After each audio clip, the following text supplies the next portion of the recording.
समझ गई हो? समझ गई है?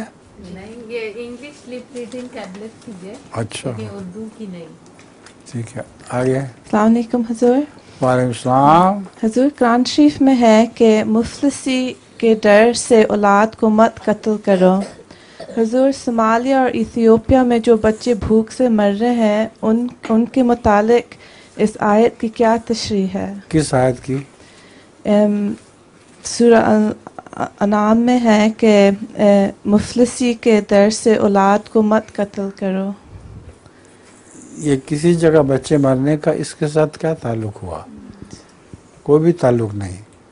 मुफलिस से डर से औलाद को कत्ल ना करो कि एक माना ये है कि इंसान इस गरज से बच्चे पैदा करने रोक ले कि बच्चे पैदा होंगे तो उनको रोटी कहाँ से दूंगा।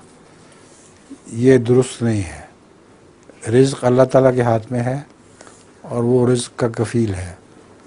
और अमर वाक़या भी ये है कि जब बच्चे ज़्यादा हों और गुर्बत हो तो वो कौमें फिर आखिर अमीर हो जा करती हैं, क्योंकि उनके बच्चे हिजरत करके अमीर मुल्कों में चले जाते हैं।